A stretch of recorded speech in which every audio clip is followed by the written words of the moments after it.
welcome Alpha Forna to the podcast. It's a pleasure to have you, Alpha. Thanks for joining the podcast. It's a pleasure to be here with you, Luffy. Thank you. Alpha, if you could you please introduce yourself? Well, I'll introduce myself as Alpha Forna, Luffy's friend from school days. But then a bit more formally, I'll say I'm Dr. Alpha Forna. I'm a Sierra Leonean, born and raised in Freetown, in Sierra Leone. And I have a family now. I live in the US with my wife and 2 kids, my 2-month-old baby boy, and a daughter who is 8.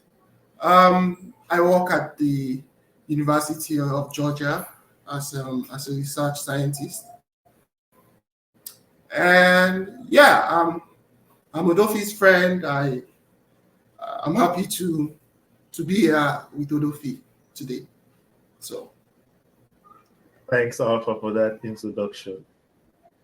So, Alpha, first of all, congratulations on your newly born child. I guess it's exciting times for you right now, right? I hope you're very exciting. But as you could imagine as well, my brother, it's very hectic here. Yeah, it's very tough. All that crying. I know. But I think it gets better because I have a daughter too. She's 7 months, and congrats, my brother. Thank you very much. And I can just think back about 2 months when she was 2, and yeah, it was tough. Very sleeping intense. And very intense. But it gets, as you know, it gets better because you already have, an older daughter, right? Mm-hmm. So, anyways, Alpha, let's get into it. Our journey started in Limout. Right? Yeah. It's Limout that we met each other. Mm-hmm. And sometimes I just wonder, because when I was in Limout, because I went to Limout because of the coup, right? There was a coup, and all secondary schools were closed. And, my dad at that time wanted me to go to Limout because I think he didn't want me to stay at home, right? Mm-hmm. I would have gone to, I would have been a Regentonian, right? I was just thinking, in your case, which school would you have gone to if you had not gone to Limout? Odofi, I'm smiling because your journey is so similar to mine. It was around the time of the coup. We're in this class 6 back then at Leon Preparatory School. And most of us were heading to the Sierra Leone Grammar School. I would have been a Regentonian myself. Oh, okay. And the coup happened and everybody went home unceremoniously by then. And then after some time, it felt like we were spending too much time at home playing around, whilst most of the schools then, mostly government schools, were closed. And I think that was how the idea of Limout came about to my mom and dad. And well, we were just kids by then. We moved by the rules, and my mom was like, "You've been at home for too long. You're starting at a new school, Limout College," and that's how I ended up at Limout. But by then I was just happy to go back to school then, and because every other school was closed at that time, I didn't feel the weight of not going to the Sierra Leone Grammar School until things got better, and my friends started off at grammar school. And then I felt a bit bad about it because it was like I'm now moving to a new school and all my primary school friends are heading off to grammar school. And one friend was even mischievous enough to say, "Alpha, you're even on the register." And sometimes they call your name and you are not, and you don't show up. Yeah, so, I think my name was also called. Somebody told me what my name was called, but I don't know. I really don't know. So that was it. But life happens. We all went to Limout, and it was a wonderful journey as well. Yeah, it was, and of course, I met you guys. I met you there. I met a few other good guys there as well, and good girls as well. Yep. And Alpha, I just wanted to know, who are you hanging out with? Like, who are you hanging out with a lot more? Because I know we were not technically in the same crowd, but at the same time, of course, we were in the same class. Yes. But we were not hanging out like lunchtime. We were not hanging out as much. No, so who were you hanging really. out? Hanging Not out really. with? Yeah. So I think my crowd, the people I used to hang out with more were Abubakar Bari, Adikali Kamara, and Laurel McCarthy. Yeah. I'll say those were the three people I was very close to from one to the fifth form in particular. And everybody else was my friend. You were my friend, Yeah. Uma was my friend. But like those were the guys who would eat lunch together and that sort of thing. But yeah. Okay. It was mostly Abubakar, Laurel, and Adikali. And to be honest with you, they are still very close to me as well.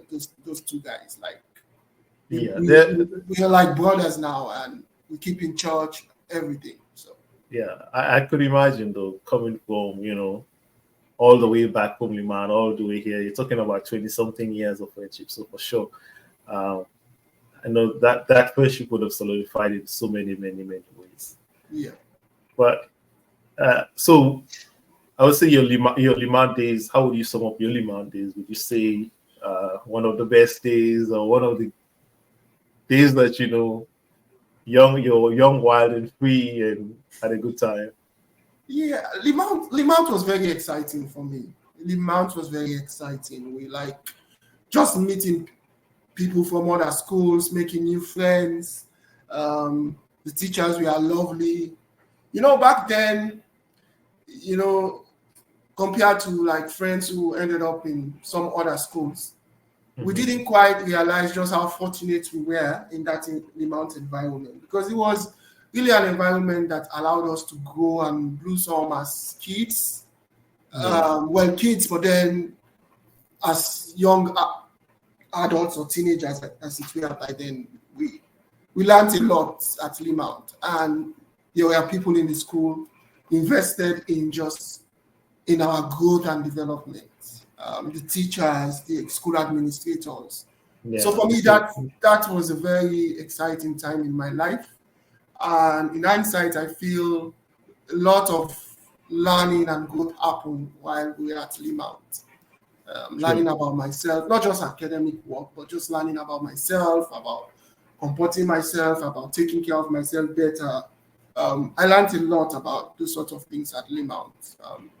I could go on to name a few teachers if you don't mind. Mr. Davis, for sure. Mr. Davis, for instance, was like a friend, a dad, everything. I mean, it will be hard if he has to. It will be lovely and friendly if he has to. Yeah, because he was with us from 1 all the way to.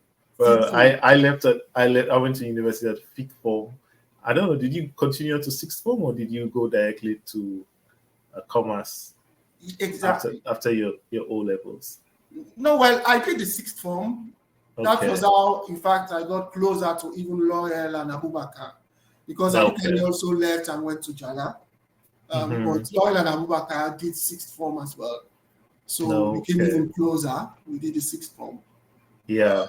You are the guys that did the 6th form. Yeah, but I would say the 6th form was not as exciting as. Between Form 1 to Form 5. We were few by then. A couple of guys joined us.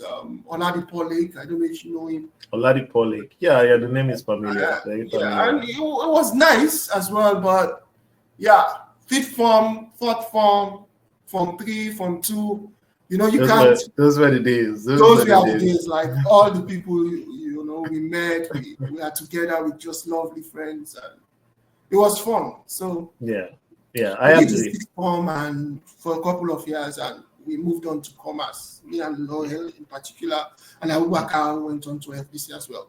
Yeah, I don't know if he met you there, but yes. When Abubakar went to FBC, we met there for sure.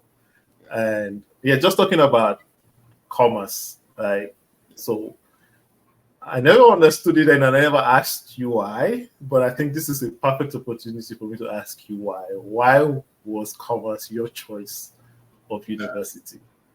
Commerce was my choice because I really wanted to go into the medical sciences. I think of myself as somebody who has a strong science background, But it's a funny journey because by then I doubted a bit of my maths and stats and that sort of thing, and felt more like comfortable with the biology or just cramming chemistry as it were those days. But then, as we go on with this conversation, you'll see why I'm saying I doubted my abilities back then a bit. But then I really wanted to be in the medical sciences. And in Sierra Leone, commerce was the best choice, probably the only place you could do medicine and pharmacy in particular. Correct. So it was almost straightforward if I was going to study the medical sciences in Sierra Leone, it had to be commerce. And it was a good place in terms of just compared to other things we used to hear about other places, especially that it was like this school where people who like to study a lot, the kids who really just want to do school, they will all end up at commerce. It was a bit of not quite equally, but I wanted to be in the medical sciences. I wanted to be a medical doctor or at least a pharmacist by then. That was my thinking. And commerce was the best choice. Yeah, and commerce had this reputation. My sister went to commerce. My elder sister, Ima, went to commerce, right? And I saw how she was studying like almost every day, how fearful. Like, that's what I would say. Like, commerce had this fearful reputation. Like, it's a fearful. Indeed. It's a fearful university.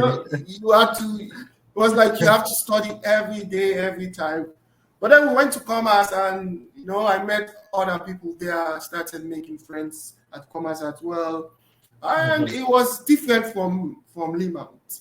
So for me, the commerce experience was more,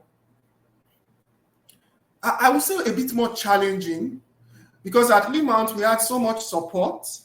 One, it was a secondary school. Two, it was actually a private institution. Correct. As you will recall.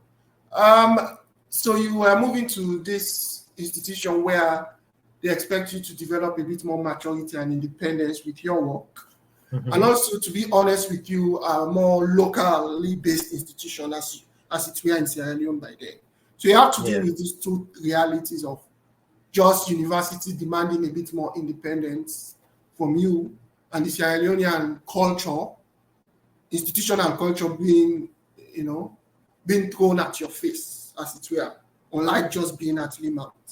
So it was a bit of dealing with all these things and also trying to really catch up with your studies, your academics. So commerce really was a ground or a place where I developed a lot of resilient skills to be hard enough skills. Like you had to own up at commerce and really work hard. And how did you find? You have to become a fighter when you are at commerce. Well, yeah, I feel like I can relate to it in a way, in the sense that like how private college is not, as back then. I don't know how it is now, but back then, doing engineering in public college was not easy either, right? It was long study hours, a lot of sacrificing your time, trying to understand what was being taught. As you were saying, you have to be independent because you're not going to be spoon-fed in any ways. Yeah, but I was just wondering, how did you find like the topics, the classes, and things like that? Or was it challenging in any ways? I would say for me, mostly you have these different. It was a bit different for different subjects. That's what I would say. So some subjects you were good at, and that made it a little bit easier for you. Some subjects it's challenging. It's not just about being good; it's also about the lecturers. Oh, okay. See what I mean? You will have some subjects, and the lecturers will come in. They are a bit more supportive. They are a bit more helpful. They are a bit more accessible in terms of just creating the environment for you to learn a bit better. Okay. But then you have some subjects or some modules, as it were, where the lecturers will be a bit more demanding, less accessible. And you have this variety because, like I've said, it's a university environment.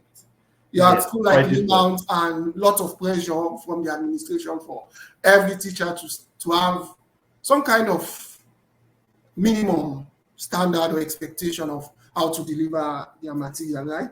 At the university level, it's a bit more varied. And so that was a challenge for me personally. And with that, I had to balance my own strengths and my own weaknesses to find, the things I love doing and the things I didn't enjoy that much. So it was more about finding that balance in that space. But importantly, at Commerce, you had to pass everything. Okay. Maybe that's still the case. It was, you will have references here and there, but you have to pass everything. Everything. And in instances where you get, maybe below 30% in a subject, for just that single subject, by then you had to retake the whole academic year. Oh, wow. So yep. Yes, it was a tough place. Yeah, I can just thinking about my public college days. Yeah, it's the same thing. You have to pass certain. Well, I think you should have to pass all subjects. I think it's been a while, so I can't remember everything. But I know we were having references as well. I don't know if we would repeat a year because we were at that point we were doing GPA, grade points, something like grade point average, and then you could carry forward. We had like this carry forward system. So you would go into the next year, and you carry forward all the modules that you failed in the previous year. But that's a lot of pressure on you as well. Oh yeah. Imagine. Oh yeah, because that means you might be in year 3, but you have to go to take year 2 classes and then fit all that into your schedule. It was a little bit tough at that time. Yeah, it was hard. It was hard. But yeah, we are today. Yeah, we are. And for everything, I'll say education in Sierra Leone, at the end of the day, it's that sort of education that will make you really strong, make you really resilient, and set you up for future success if you can, if you can internalize all of it and then move on. Yeah, it's that sort of education, to be honest. Yeah, I agree with you, and I can say if you can make it in Sierra Leone, I think you can make it almost anywhere in the world. So Sierra Leone is the litmus test. If you know you can do it in Sierra Leone, then that's it. But then I don't know if you're going to ask me that. I will tell you this, that it was not all about academics at Commerce, right? I made friends there. I joined the social club at Commerce. I didn't know that. Yeah. Which social club did you join? The core club. Core club. Okay. Myself, Laurel, we met other friends, people at Commerce, and okay. So it was fun. Sometimes we organized parties. We participate in college politics. Of course, our college politics is not as intense as what you guys had. We went through. But it was all fun. We had those opportunities as well to play around a bit and enjoy our time. Just saying that kind of gives me, because it kind of dispels the idea that commerce people is all about studying and things like that. But then it shows that there's also the fun part, Indeed. And that's good to know. That's good to know. Yeah. Oh, that's good to go. I know. And Core was in Commerce before we came to Commerce. I think this year we'll make Core 29 or 30 years or so. So just to buttress your point that different generations of students have always been doing other stuff, trying to balance the academics with some social activities as well, which is important. So that was lovely. That was a good experience for me. And so we played around a bit at Commerce. It was not just school. I know, bookish business. No. We play something in the. I know. So Alpha, what would you say, like, what it takes to be successful in commerce. What do you say it takes to be successful? You have to embrace failure. You have to be resilient. There is no other way about it. When you're at school, you're taking a test or you having an exam. Remember at Limout, you get 80s, 70s, you do very well. It felt like you can handle everything that comes your way, sort of thing. But then, in a place like commerce, you start appreciating the reality that you don't know everything, and sometimes you're not even going to know enough to even pass. And it's important to start embracing that reality. And for me, I would say that's very important. So for me, if you want to succeed in a medical school, in most places, you have to, or in a pharmacy school, you have to develop this inner strength that will allow you to learn even when you fail. And I say fail not in the sense of passing an exam or not. That's not what I'm saying here. I'm saying, what I'm trying to say when I talk about failure is it's a bit more personal, even in how you deal with yourself. See what I mean? Yeah, I get you. It's not just about people grading you, but how you deal with yourself. Yeah. And that's something I've learned throughout my journey so far. Just internalizing that sometimes you will not get things right. Sometimes things will not work for you. Yeah, and I think that's like introduction to life. You have to learn that. You have to learn how to deal with that to succeed, at least in my field.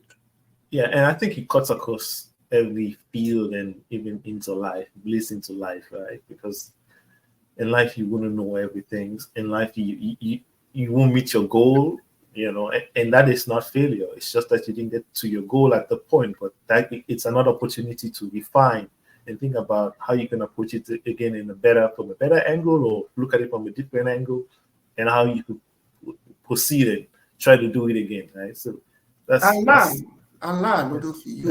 Exactly. If you have that mindset, you are more open to learn new things. Correct. Again, that's something I keep telling young people or people who ask me for advice. You have to develop this open mind that allows you to just learn new things. Yeah, being open-minded. Yeah. If you feel like, okay, this is what I know, or this is what I'm trained to do, this is what I'm not saying you have to be jack of all trades. I'm just saying, especially in the world we live today, you have to have this mindset of learning, making mistakes, picking up new skills, not just academic skills or even professional skills, but life skills generally. Correct. You have to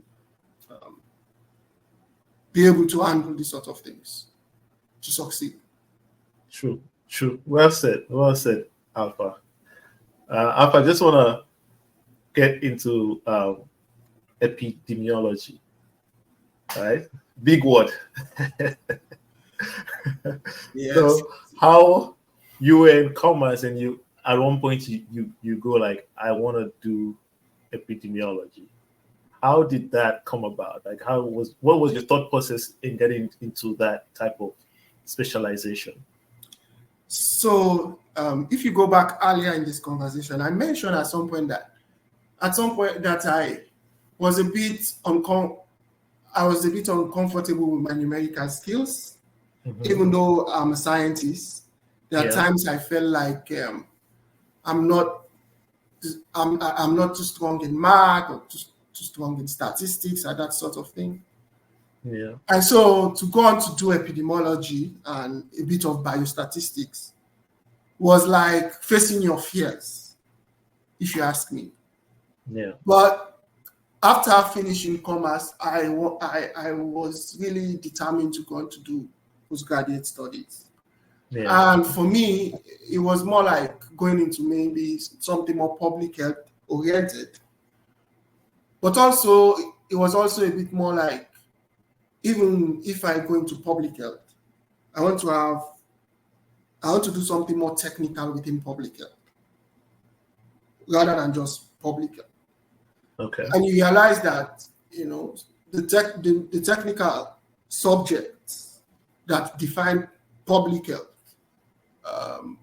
basically the basic science of public health is epidemiology and biostatistics.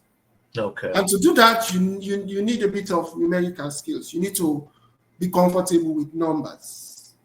Okay. And so I had a choice to make. Continue to fear numbers and you don't do epidemiology and biostatistics, or you try to face it. And again, this is where I say you have to have an open mind to learn. Mm-hmm. So once I said to myself, well, I've been at commerce, in a challenging environment. My secondary education was good. Actually, I passed both. I got at least a C in pure maths. So just things I was like, so if you can get a C in pure maths, you're not too bad. Yeah, so for sure. You should give it a try. And that's how I made up my mind to actually go on to study epidemiology. Okay. I must tell you, it was tough when I first went to the UK to do my master's at the University of Leeds. Because, again, I realized that this fear of math and statistics is really not quite like that at that level. You need to learn some of the stuff, some of the fundamental principles. Okay. But ultimately, what you need to do is to be able to take some data, analyze this data with some computer programs, and try to draw insights from that data to help inform public health, or to help inform, the decision making and the scientific process. Okay. So eventually, that's how I got into epidemiology, and gradually, built my skills, and I'm still building my skills, if you ask me. Is it something that you had, like when we had this idea growing up, like, oh, I want to be this, I want to be that? Is it something that you had, like, this clear vision, I wanted to be? And yes, the clear vision is I've always wanted to be a medical scientist rather than a practicing medic. Okay. That's my clear vision. I was at a very early age, I was never like really into clinical medicine, or even like into practice-based pharmacy. You see what I mean? Yeah. At a very early age, what I wanted to do was to be like a medical scientist, doing the research and that sort of thing. Yeah. That is like the bigger picture. Okay. It's cool though that you can go to commerce, because like most of the time when somebody says, I'm going to commerce, everybody just feels it's going to be a doctor or she's going to be a doctor. That's it. But it's cool that you can go through med school and the various branches of medicine, I would say, or science, medical science that you could get into. So that's really cool. Indeed, and that's like my story, and quite a few people before me as well have taken that route. But ultimately, that's like the story some of us want to sell to people who have studied medicine, pharmacy, nursing, that you have the more traditional things that people will expect you to do. But there are other things that are also very intellectually fulfilling, professionally fulfilling. And even if you think of life as just making money, there are other things you could do within that space that will make you lots and lots of money. Of course, for me, I'm not yet making lots of money. But it's all about, for me, it's more about, fulfilling your purpose or fulfilling your potential and things like that. Money. Indeed. Money is important for sure, right? Well, my brother, for some people, that's their only motivation. And if that's the case, I'm open to tell them that even if money is your motivation, you can do so many things. Your medical degree or pharmacy degree to make you money. Exactly. Exactly. I get it. So Alpha, let's get to the point when you said you went to the UK to do your postgraduate masters, right? And you said it was a little bit tough. Could you kind of like just give a little bit of detail? And of course, like, what was your first impressions? Being in UK, now you're coming from a country from commerce where you study with people that are Sierra Leoneans, I would say mostly Sierra Leoneans, and having the same experience. And now you're in a UK, in a university where you're meeting people from all over the world, right? And how did you feel at the first few classes? Your education and your Sierra Leonean education matched up to theirs, and things like that. Your experience, the type of experience that you had in Sierra Leone, how did you feel like it matched up to that? Was there any? Did you feel a little bit intimidated, or did you feel like? That's the word. I was intimidated at first. Like the first few lectures were just tough on me. Imposter syndrome, like, do I really belong here? And all those sort of feelings. We had people from different countries, from Nigeria, Malawi. One of the guy who is a very good friend now from Malawi was in the class. And a few people from the UK itself as well. Yeah. And a couple of ladies from the US by then. So it was really tough. And you have this feeling of doubt. But then gradually you realize that it's a different way to learn. Yeah. At least for me by then. For example, I was thinking that, well, I'll be intimidated in the class a bit. Maybe I'm not very comfortable with programming. But then we are going to have exams and I'm going to study everything like we used to do at Limout or Commerce, and I'll get 80s, I'll get 90s, and these people will know I'm brilliant, right? But then you realize exams are not even like that. Yeah. Well, we had only one written exams, I did well. But then most of the assessment work was either you're trying to write a report or you're programming something, or you're just having a conversation in class, presenting some stuff. So that itself was completely different and new to me. You see what I mean? Yeah, I get you. Because I thought it was just about studying everything, and, but yeah, it was a bit different in that sense. Because I learned a lot from that experience as well. Yeah, because the final exam is probably like 30% of everything. You have like homework, you have write-ups and all of these things that all add up to your total mark, right?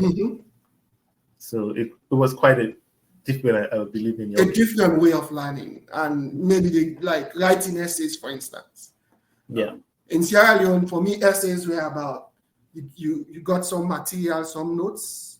You try to study them as well as you can. Then you go into an exam and just start writing things, recalling things. And then in the UK, essays were like things you take home, and you try to write up something, build your own argument, reference stuff, and submit it online. And there is turnitin to make sure you have not just copy and pasted something from somebody else or something like that. So I mean, that was a different approach again to education. Yeah.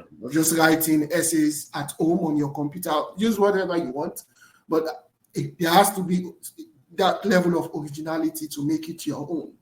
Correct. And that was a skill I picked up during my master's that I'm grateful for. Yeah. And at what point did you get to when you go like, you know what? I'm as good at this, guys, let's do it.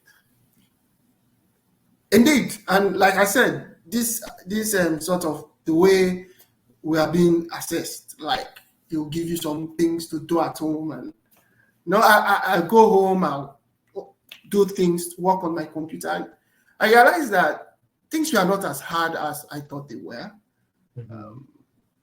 I had the whole internet to myself to like figure out where to find stuff, which we didn't have. Exactly. I could sit at home and actually learn. I start. What is R? This was the program. What is theta? Oh, wow. These are stuff I can really sit at home take some sample out code and just take it line by line, and I would just understand what is happening. You see what I mean?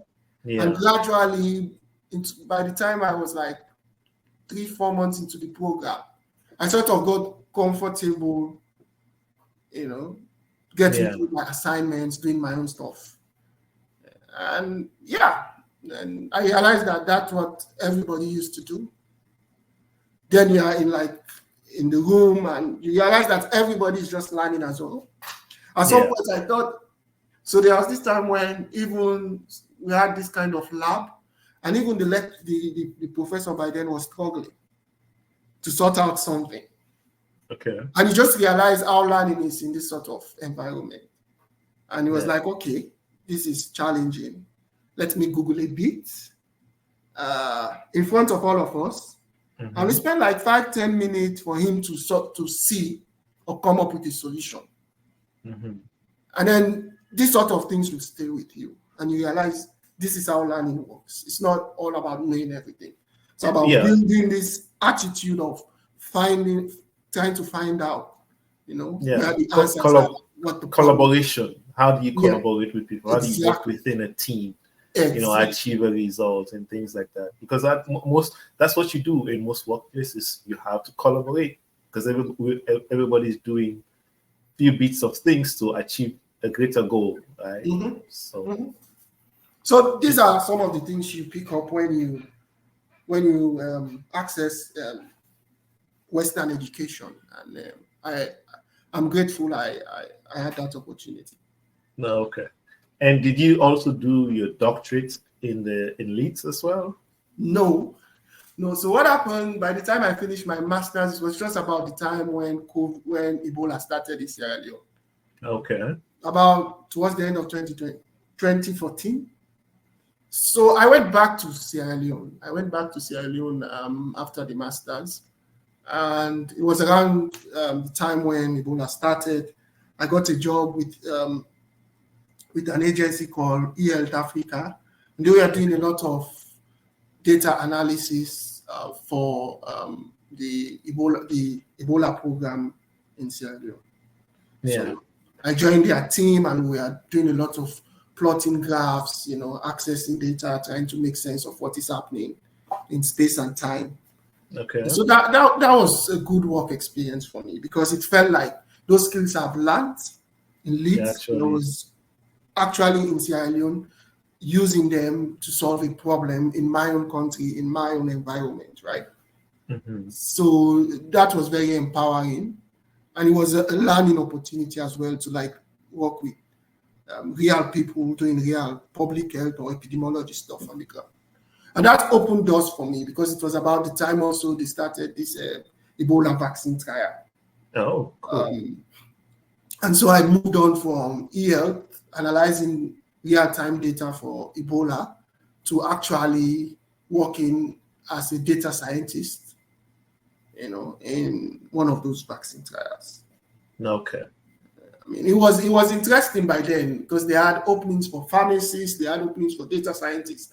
And I went into the interview and this lady was like, you're a pharmacist and some of your colleagues are applying to work as pharmacists in the trial. Okay. And you are applying to work as a data scientist on the trial. Okay. And it was not much, it was not like a question to get me off guard, but just to appreciate the direction I'd taken by then. You see my point? Yeah, that's your point. Very impressive. Yeah, for sure. You made this decision before even Ebola came to Sierra Leone. And now here you are, just the only Sierra Leonean by then who was going for the data scientist role. Okay. Even though I was a pharmacist. Mm-hmm. So that was how I went into all this. I had access to this group of people who were working on Ebola. And I applied to Imperial College London. I got an opportunity at Imperial College London. I got a Commonwealth scholarship. And then I moved on to Imperial College London to do my PhD in epidemiology. So that's the story. So that's how the doctor became a doctor. Exactly. It was intense 4 years of my life, but it was wonderful. Learned so many things. Learned so many things about myself, personally, professionally, everything. Made some lifelong friends along the way. Network, met So it was a very good experience. It was. I'm glad that happened. I could go into the details, but let's leave it as it is. I don't want to talk about epidemiology as such, but it's a lovely science. It's about the understanding the distribution and determinants of diseases in populations, right? And sure. It's a lovely science because ultimately you want to be able to make decisions, and to make those decisions you have to be well informed, and epidemiologists help you to make those decisions in an informed way. And I just want to ask you this. It's a little bit technical. I know you don't want to talk too much about it, but it's a little bit technical. It's just like how, because I don't know what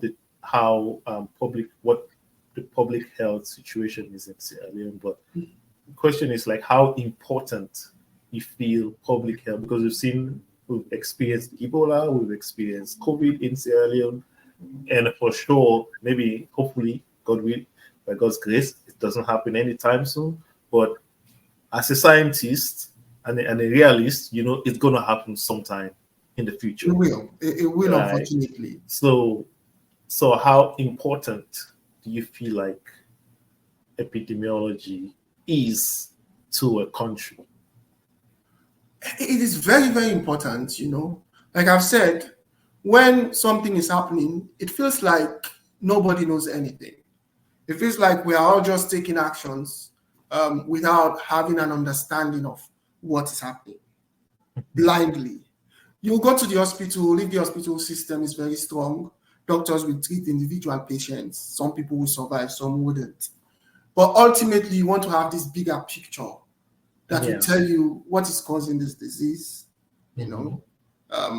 how is it distributed in this population, who are the people most affected, and these sort of questions are questions you can only answer if you have access to some data, and if you have people with the competency to analyze, understand that data, and provide the information to you so that you make informed decisions. And so for a country like Sierra Leone, epidemiology is very important, because most times decisions are mostly politicized, or sometimes decisions are just influenced by the desire for people to make money out of a situation, rather than actually trying to access data and making informed decisions. You see, for instance, if you have somebody says, okay, HIV prevalence has increased, for instance, in Sierra Leone. One thing you will do is to say, okay, let's just access money, and then just invest that money in ways that will, make people access some of the money for themselves. But ultimately, the epidemiological way to go about it is to ask yourself, who are the people most at risk for HIV? What is actually the prevalence in the country? And that's those sort of questions, which parts of the country are most affected. And when you can really pinpoint those sort of things, you're able to make informed decisions. You're able to use your limited resources in ways that will maximize outcomes. And so in a country like ours where the resources are limited, maximizing outcomes, to maximize outcomes, you have to really invest in your public health infrastructure, epidemiologists, biostatisticians. And that's why it's important to really start training these sort of professionals. And not only train them, but to even keep them in country, which is the hard part. Conversation for another day. But I know. But you putting it this way, Alpha, kind of like opens my mind, it broadens my horizon when it comes to diseases, and how to look at trends and how to look at population in a different way, in a different line, and how it affects the population and stuff like that. Very well detailed explanation here. I appreciate it. It's something that I learned from you today. All right, Alpha, I'm going to pass on you through certain things. right? Yeah. I'm going to pass because I guess after you became a doctor, you studied in the UK. We at some point linked up again in Canada, and now you're in the States. Can you just kind of, in a brief explanation, how did your journey go through these three countries? And it's just the journey, right? So I said Yeah. I went to the UK, I did the master, I did the PhD. And after the PhD, I was looking for opportunities to further develop my skills, and just be part of the community of epidemiologists or scientists doing this sort of work. Yeah. And that's how I started looking around for opportunities. By then, COVID started. It was difficult to really move around all over the world, as it were. Then I got this wonderful opportunity to move to Canada to work with some scientists at Simon Fraser University and McGill University. And they were really trying to use some tools to understand TB resistance. You see this sort of work we do. Yeah. And it was an interesting project. It was an interesting idea, working with machine learning, trying to just identify resistant strains of TB from just data. So again, once you manage to do something like that, you're able to strategize ways to deal with TB even before you invest resources, right? So it's like knowing which strains of the virus are resistant, or which strains of the bacteria, or are more resistant to particular drugs. So that was an interesting project, and that's how I ended up in Canada for 12 months. Okay. It was a lovely time in Canada, but it was easier for me because I moved into a job. Okay. But it was a bit harder for my wife because it felt like in Canada, if you are not moving into a job, it's a bit harder for you to really get into Canadian life. Mm-hmm. So it was a bit harder for my wife in particular. I enjoyed my job at SFU and McGill, but then it felt like with my skills and training, the US will open up more opportunities. Okay. And it was around the time things were opening up. Yeah, that's the end of COVID, right? Yeah, things were opening up. And I applied for a few opportunities in the US. I interviewed for a few opportunities. I actually had to make a decision what I wanted to do because things were really opening up for me. And that's how we ended up at the University of Georgia. Again, a lovely project where we are trying to understand the dynamics of influenza virus. Oh, interesting. That's how I joined this research program here at UJ. And I've been here now for going to 3 years. And it's worked out well for us. My wife is happier here. We have a baby boy now. Happy wife, happy life. You see? So it worked out for us here, and here we are. So that's my journey from the UK then to Canada. So then we ended up here in the US. It's a very interesting journey. It feels full of adventures, scientific adventures, I would say. Right. So, Alpha, the question I have for you is about epidemiology. This is the last one. Is what do you feel? What does it take, or what are the skill sets you need to be successful in the type of field that you're in? I've mentioned all of them already in this conversation. You have to be resilient. You have to be hardworking. You have to embrace failure. You have to be ready to learn new things all the time. And you have to be ready to embrace opportunities. You don't sit down and wait for things to happen for you. It's a bit hard, I know, but I always advise people reach out to others, talk to people, make yourself available. Not just you don't have to just say, okay, look at me. I want to do this. I want to do that. Tell people what you want to offer. No matter how small your skill set is, you can offer something. And to me, in this field, if you have some of these attributes I've mentioned, there are lots of people out there who are ready to take you on and help you grow and develop into a scientist in your own right. So that's what it takes to be an epidemiologist. It's good to know a bit of math. It's good to know a bit of stats. If you are a pharmacist, if you are a medical doctor, that helps for you to understand some of the fundamental science around what we do. But we have people who are epidemiologists who are not even medical doctors, who are not even from the sciences. Can you imagine that? No, They have just been learning. They have just been learning. And that's the thing. You have to have this open mind and just keep on learning new things. Okay. Don't limit yourself. That's what I'll say. Well said. Well said. And Alpha, I know you're a guy who believes in, getting the best out of yourself, meeting your potential. Because I saw, well, I didn't see it in your when you at your, I would say, university days and all of that. But the little that I saw in Limout, I know you were somebody who you were competitive, you reached for excellence, you wanted the best out of yourself, because that was the kind of environment we were in, right? Everybody wanted to outdo each other. Even though we were friends, we wanted to outdo each other in a way, Yeah. We all always wanted to have good marks. And exactly. It was a thing. It was a thing for us. So how do you approach getting the best out of yourself or reaching self-excellence in your own way? Our approach is so what I do is try to set myself up for success in ways like learning. I keep emphasizing this. Just what I do is to learn, read things, just put myself out there and try to pick up new things. That's how I set myself up for success. Sometimes I say to myself, like, I've never had enough.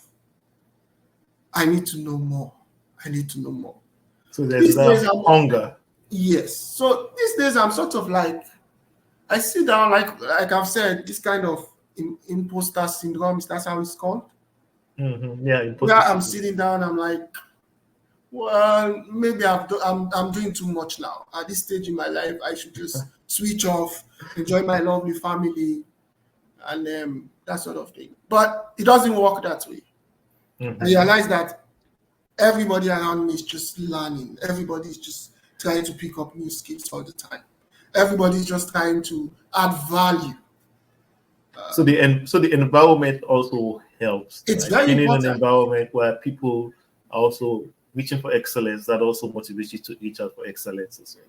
And importantly, you have to add value, not only to yourself, but to the environment you find yourself. That's very important. You have to add value. You have to add value on others, not just on your community. I can relate. I can relate. Yeah. Two things. One, it makes you feel better because you are really contributing to society. Two, that's what makes you very marketable, no matter how you think of it. Whether you're in academia, a professor, or you're at a company, or you are trying to build your own business, until you're adding value in your environment, you are not competitive enough. You have to add value to be competitive. And so that kind of mindset drives me because I know I need to add value, not just to myself, but to the people I work with and any environment I find myself. Wow, that's a good insight. Giving me that insight into how you think of adding value. I feel like that's really motivating for sure. It is. I can sometimes I worry though that perhaps people like us have to do more to add value. No, I don't think so. We have to think a bit more about adding value back home. Not just in the communities we find ourselves in Western countries, but actually taking some of that value back home. It's very important. And sometimes I sit down and say to myself that that's something personally I feel I have to start doing a bit more of. Yeah. I think we kind of, most especially, I think for people that are living out of Sierra Leone, I think we all have that, because at some point you go like, you know what, I've proven myself, I've accomplished, and I've proven to myself that I can do as much as I can do, and I would probably like to give back to people, because when you look back, you realize that, you know what, coming from Sierra Leone, there are a lot of other people that you went to school with that were equally as intelligent, equally as capable. It's just that, you know, we are blessed in our own particular way to come out here and do what we do. But if they also had the opportunity, they might even do better. Indeed. Right? Or even if they are in Sierra Leone with the right, I would say, resources, with the right infrastructure and everything like that, they will do better. Right? And the country will benefit from it. It's not just about people doing better for themselves. When people do better for themselves, they add value to their community. Exactly. And that will be good for Sierra Leone. Exactly. You said it. You said it all. You said it all, Alpha. Well said. Well said. You hit the nail on the head right there. All right, Alpha. This has been a very good conversation, and just having some insight into how you approach life and your journey and all of that. I think it's motivating, and even motivating to me personally. And I'm glad that we're able to catch up. But I have a few random questions for you before we end the podcast today. Yeah. Nothing too easy, nothing too hard. Just right there in the middle. All right. So first question is, having lived in the UK, US, Canada, and Salon, where did you have your best experience, and why? The UK. I had the best experience in the UK because I learned a lot of new things. I met a lot of new people. And probably it's where I had the greatest opportunity to grow as an individual, both professionally and personally, as it were. It was 4 years living in London in particular was wonderful. Like living in a big, nice city like that was lovely. I need to go to Peckham, man. Yeah, I used to go to Peckham a lot to buy food, and whenever you miss Sierra Leone, Peckham is the place to be. You meet lots of Sierra Leoneans, lot of places to eat in Peckham as well. So it doesn't make you feel homesick being there. You don't feel homesick, right? Because you have so much Sierra Leonean. So that's what I would say about that question. But yeah. Okay. But Sierra Leone is the place where all this started, you know. Yeah, for sure. I say to myself, and I'm open to this. I tell people this very often, that I was lucky in Sierra Leone. I had opportunities that other people haven't been able to access easily, both in terms of my education at Limout, you know, going on to commerce, then having the opportunity to go and to study in the UK. I've been lucky and blessed. Yeah, it's been a blessing for sure. It's been a blessing for sure. All right, Alpha. Next question. Favorite salon food? Favorite salon food? Crane. Yeah, I love crane. I love crane with rice, crane with fufu. That's it goes with anything. Yes. Give me crane with rice, with That's fufu. it. That's it. Everything else is second. Second. Man, I don't know. For me, I'm in between egusi soup and fufu and cassava leaf. It's a tie, I think. It's hard for me to choose, but I think I'll go with egusi soup because that's what I get most of the time when I'm in Sierra Leone. Yeah. I love crane. I love it. Whether you give me it with fufu, you give me it with rice. That's great. Okay. All right, next question, Alpha. If you could visit Sierra Leone for a vacation right now, which spot would you go hang out? Franco's. Where you do the lobsters at Sussex. You know what? I know I've never been to Franco's. Oh no, you're missing out, my bro. I know. I've been hearing about Francos a bit now, but the last time I was in Sierra Leone was in 2021, I think. So I think Franco was just getting started at that time. I don't know, but you know why I miss Franco's more? When I go out to eat here and you say you want lobster, one, it's overpriced, and the portions are just too small. Now, Francos, you get big portions. Oh no, you big portions. Bebele. Bebele portions. You will enjoy lobsters at Franco's. Please, I mean, except if you don't eat lobsters, but if you like lobsters, of course, I eat lobsters, man. Come on, I love my seafood. Yeah. So that's Franco's for you. I'll go to Franco's and eat lobsters. Okay. I have a final question. What would you advise someone who is in Sierra Leone, who wants to do or study epidemiology? Final but very good question. I'll tell them you have to be open-minded. You have to be ready to learn new things. You have to be ready to be uncomfortable for quite some time. And you have to be ready to take your opportunities when they show up. That's what I would tell people who want to do epidemiology. But of course, if you've done medicine, if you're a pharmacist, if you have some background in stats, in maths, or even biology, that's good enough. But until you have this mindset of just trying to learn new things and have this open mind, you will struggle with epidemiology and a bit of biostatistics as well.